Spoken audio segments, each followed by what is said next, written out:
Hi, I'm Toby with NEPA Builders, and in this video, we're going to talk about the difference between metal roofing and asphalt shingle roofing, and more importantly, which option is actually best for you. At NEPA Builders, our approach is simple. We don't just push one system over another. We recommend the system that makes the best sense for you. So you're going to hear a lot of opinions out there, such as metal lasts longer and shingles are cheaper, or metal can rust and metal is louder in the rain. The truth is, there really isn't a one-size-fits-all answer to any of this. So in this video, we're going to answer the questions that we get all the time. How much more does metal really cost compared to shingles? Is metal roofing louder when it rains? How much longer does metal last than shingles? And what are the real pros and cons between each different roofing system? Let's start off with the most important one. How much more does metal roofing cost than shingle roofing? We always use the example of a 2,000 to 2,500 square foot home. So starting with asphalt shingles, ones like Owens Corning Duration Series, that roof would probably cost somewhere to say $15,000 to $18,000. And then when we go to the exposed fastener metal roofing, which is the one kind of right in the middle, that roof is probably somewhere between $22,000 to $27,000. And then when we're talking about standing seam, we're probably starting at $30,000 and getting up to the $45,000 range. Clearly the differences are manufacturing, the difference of install rate and how quickly it could get put together, flashing details, all of those things drive those differences of costs. But basically metal in itself is just more expensive than asphalt shingles. So that's really the difference between the pricing from shingles through all those different metals, and to also sum up the Provia metal shingle line, that one is really going to be closer to the exposed fastener than it is the standing seam. A lot of times it's right in between those two. So that gives you an idea of that sort of not good, better, best, but range in price between all of those different styles of roofing. The next topic to discuss is the lifespan. How much longer does metal roofing last than shingle roofing? So again, starting with, let's say, Owens Corning Duration Series product or something similar, that roof system in Northeast Pennsylvania has known to last 20 to 30 years. I've seen times where a shingle roof has lasted 40 years, but on average, I would say between 20 and 30 is a real world expectancy. Even though the warranty is longer than that, in reality, that's about the lifespan. And then when we go to metal, there's a lot of different variations. A lot of it comes down to that paint warranty and how long that paint is going to last. If we were to explore first the exposed fastener version, that one has exposed fastener screws with a neoprene washer. And so those might need to be changed 40 to maybe 60 years of life expectancy. So the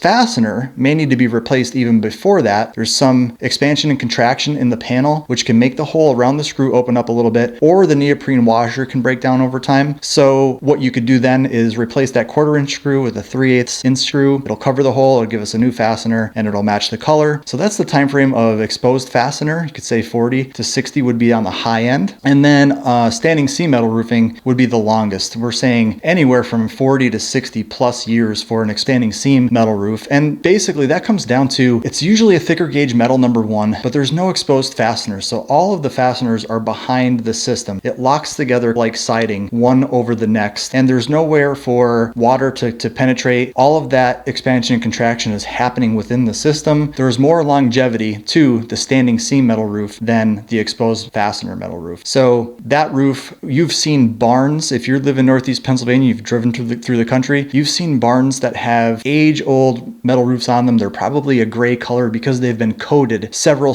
times. But what is that telling you? That's telling me that that roof is in such good shape that all I have to do is repaint it or put a coating on it, maybe after that 50 or 60 year period, and I could have a roof that's 100 years plus old. So that just, the point is, you can't do that with a shingle, and you can't even do that with a metal shingle. So another item for us to compare is the sound that the rain makes when it hits these different roofing systems. People ask us a lot, hey, I want to get a metal roof, but I've heard that when it rains, the metal's really loud, or you know, it's so loud that it'll keep you up at night. And that may be true, but it's not in our experience. The real difference factor is going to be, when we're talking metal, is how well insulated that attic space is. If you have an attic space that's insulated the way that it should be, that's going to dampen the sound of any rain. So I have a metal roof, and when it rains, I could hear the gentle patter of the rain on the metal roof. Previous to the metal roof, I had a shingle roof, and there is a difference in sound type, but it's not any louder. So if you are somebody that doesn't have a very well insulated attic, you may change from shingles to metal, and it may sound louder for that reason. With architectural shingles, with the granules shingles that are on there and all the individual shingle panels, if you want to call it that. Clearly the sound is a lot different.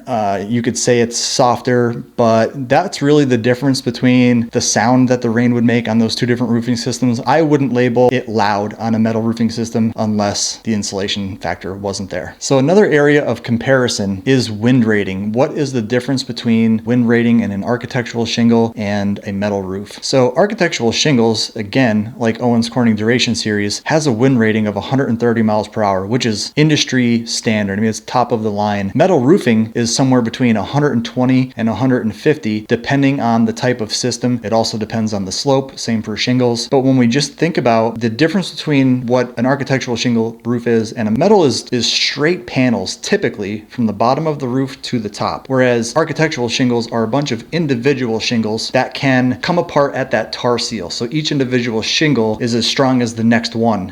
But with metal, like I said, that's one piece top to bottom. So there's a much less chance that wind is going to rip up an entire roof panel from the bottom to the top. And really there's a higher chance that wind can grab just one shingle somewhere in that roof system and just rip up that one, maybe not all of them. So really for me, it's not so much about the wind rating itself, because both of them have a great wind rating, but it's what is that system? What's the difference in the system and how much more likely is one to lift in a specific spot over another? And then if we look at it with that lifespan thought, my shingle is in the sun all day and I'm in that 20 to 25 year period. Maybe it's getting a little bit brittle. That's where that wind rating is going to be a decreased value. Whereas if we have a metal roof and it's at that 20-year lifespan, that's where we're having a big separation, because that metal is not deteriorating. It's not having that delamination, or it's not having any of that brittle effect happening. So that's where you're going to have a lot more security in a metal roof versus a shingle roof in that halfway to end of life lifespan between those two systems. So another area of comparison is, how does each system compare in a hailstorm? An architectural shingle, when impacted by hail, can lose granules in that impact spot, whereas a metal roof can absolutely dent and even have paint chip away. So both systems are going to see and have damage caused to them. And in both cases, homeowners insurance typically will replace both of those systems if hail does strike and cause actual damage. People ask us because I think they're wondering if metal is going to last longer in a hailstorm, or is it going to be more resistant to a hail impact? I would say it's really kind of a guess. You don't truly know. Hail falls at different speeds, it's different sizes. It could cause more harm on some cases and less harm on others. I would say both systems are going to perform in a hailstorm, and both systems are going to be replaced if the hail is bad enough and it's something that's coverable in your insurance policy. So if it was me and it was my home, I probably wouldn't pick one over the other if I was worried about hail, because it's going to be something that gets replaced if it gets bad enough. Let's say it hails and it's not bad enough and it does mark the shingles or it marks the metal, but it's not enough to replace it. Maybe in that case, metal makes more sense because it didn't remove any granules, and I don't know, what kind of impact it could have long term on that shingle roof. So